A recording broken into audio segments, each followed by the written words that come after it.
Hey, what's up guys, OSJ here, and I've sort of caught up after my catastrophic data loss. I realised that over the last few months we have been looking at a lot of great games, so I think it's only fair that we take a look at some of the worst ones too. So on that note, today we will be looking at the 20 worst C64 Arcade ports, and be pre-warned, some of these are really bad. I've also set up a new format for these videos as I plan to carry on doing them for each system, so let me know what you think. Okay, so let's take a look at the 20 worst Commodore 64 arcade ports from bad to worse. Kicking us off in 20th place we have Dragon's Lair. For those who lived under a rock back in the 80s, Dragon's Lair was that arcade that looked so good you thought you were watching a cartoon. It also was one of the hardest arcades around, with some split-second decisions to be made. The fact that they thought it was a good idea to try and port a Laserdisc game to the 8-bit baffles me, and it didn't go well. The graphics are okay, but the gameplay is nothing to write home about, and unfortunately doesn't feel like Dragon's Lair for me.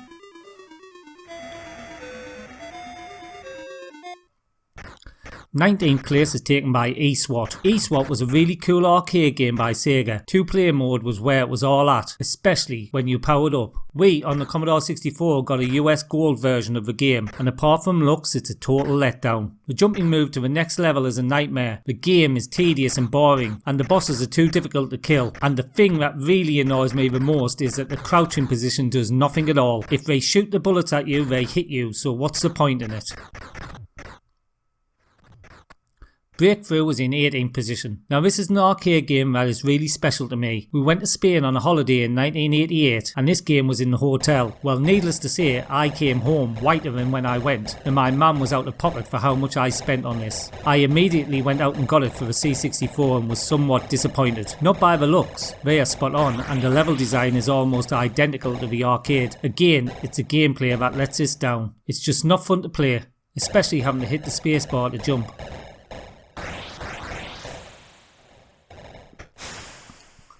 17th place is taken by Shadow Warriors. This was a super popular arcade game with some crazy continued death scenes, the likes that we had never seen in the arcades before. The gameplay was also something a bit new, with a whole host of flips and throws, but on the C64 the gameplay is non-existent. Again, it's not bad on the eye, but the fact that your punches and kicks often don't hit the enemy when they're right in front of you is so frustrating. It's like somebody said, make the game look as good as possible, but don't bother with anything else.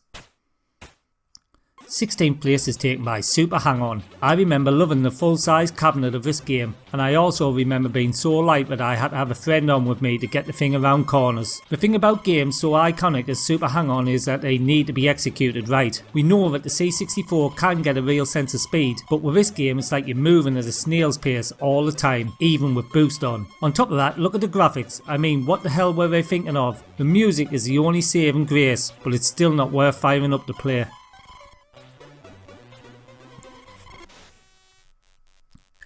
Gunsmoke is in 15th position. This 3-button arcade shooter was somewhat a nemesis of mine when I was a kid. I class myself as okay at shooters, but the stick and button coordination never sat right with me. Still though, plenty of my mates used to love it and get far. The C64 version however is on a whole new level of crappiness, with lackluster graphics, some of the worst sound effects I've heard, and truly awful gameplay. In fact, I have seen better shooters made with the shoot 'em up construction kit. In 14th place we have Karnov. This was and still is one of my favourite arcade games. The whole feel of the game just transports me back to the days when I was young, watching the older kids hammer this. Naturally, I bought it for the C64 and was met with Spectrum type graphics and sound, but also some of the choppiest scrolling I've ever witnessed on the C64. And all this from a big name like Activision. Shame on you. 13th place is taken by Street Fighter II. I don't think anyone watching this will have not played this back in the arcades. It's one of the highest grossing games of all time and still loved by nations of people today. The C64 version however just doesn't deliver anywhere near the arcade experience. I'll give them one thing though, they made it look super sweet for an 8-bit version. But the gameplay, as you would expect, is a letdown. Sometimes we just have to admit there are some games that will never work on the C64, and a lot of fighting games fall into that category. Chase HQ was in 12th position. This game was everywhere back in the day. Kids were queuing up to take orders from Nancy, and the catchphrase "Let's go Mr. Driver" was on everybody's lips. The C64 version is another one that lured you in with hopes that we would get something remotely close to the arcade, but no, we never. Now I always champion the C64 against Amstrad fans, but compared to what they got, this is piss poor. It's dull, slow and boring. Nothing like what Chase HQ should be.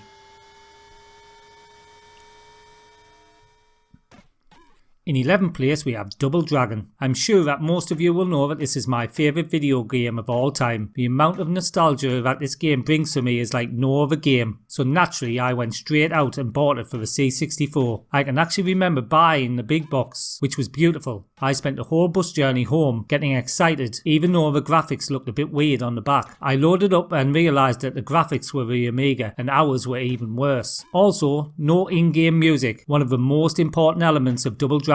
On top of that, the gameplay is so bad that it becomes a kick and move exercise, which was a real kick in the teeth for a young OSG.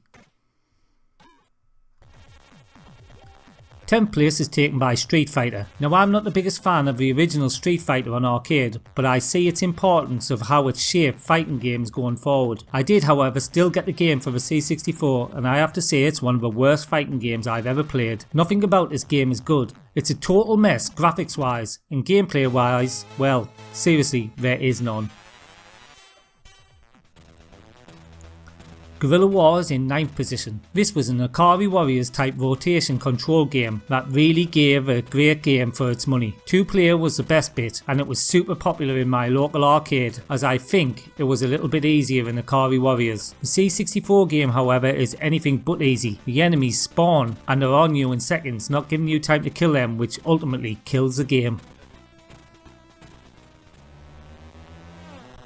In 8th position is Wec Lemans, another racing game and one that for me hasn't aged well on the arcade. That doesn't change the fact that back in 1988 this game was one of the biggest crowd pullers. The C64 version falls into the am I moving category, and even at some points do I need to steer around these corners category. It's no fun at all and dull as dishwater. Maybe some in-game music could have added a bit to this, but my advice is avoid it like the plague.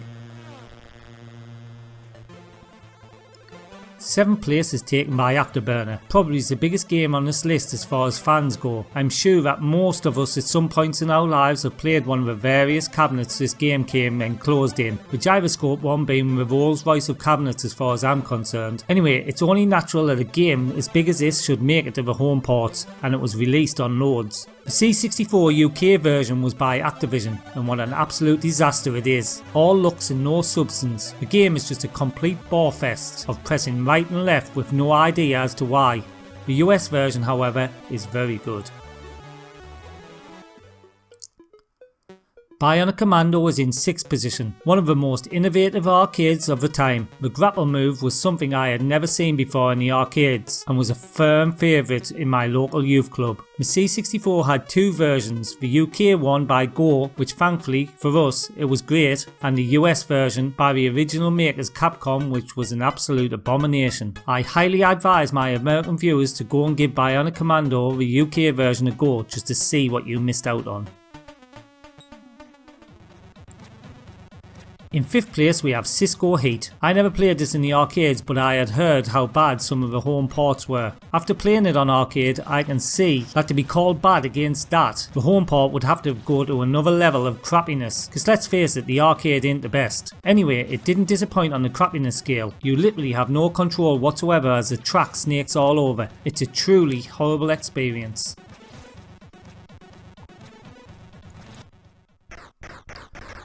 4th place is taken by Line of Fire. This arcade light gun game wasn't as popular as Operation Wolf etc, but is super fun and fast. The C64 version though is anything but fun, with just endless corridors of enemies who were appearing out of thin air. I played this for about 5 minutes and it was just the same old crap over and over.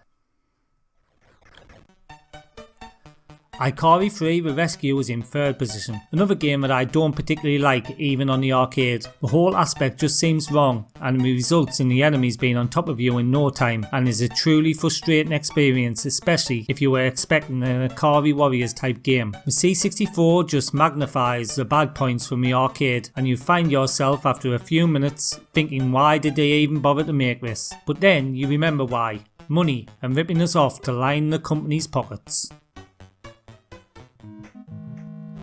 In 2nd place we have Ikari Warriors. I have mentioned the brilliant arcade already in this video, and it's probably my most memorable arcade game of the run and gun genre. I'm sure that some people will be saying, no way, Ikari Warriors is good for the C64. And yes, you were right, the UK version was great, but again, this game got 2 versions, and the US version being made and sold for cash is nothing short of criminal. Everything about this game is rubbish. Go play it, and you will love the UK version even more.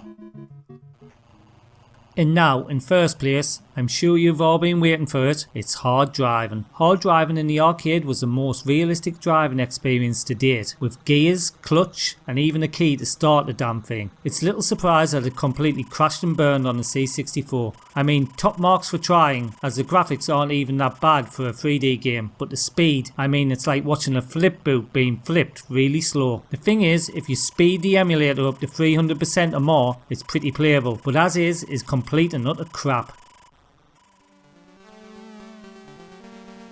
Okay, that's it for the first of the worst arcade parts ever made videos. Let me know in the comments below what your biggest letdowns were when being so excited about firing up an arcade game on your home system. Thanks again to all my Patreons who have really supported me while I catch up, and if you would like to become a Patreon, get on over to my Patreon page, the link is here and in the description. Please like this video if you haven't already, and subscribe to my channel for more great retro content. Till next time, this is OSG signing out.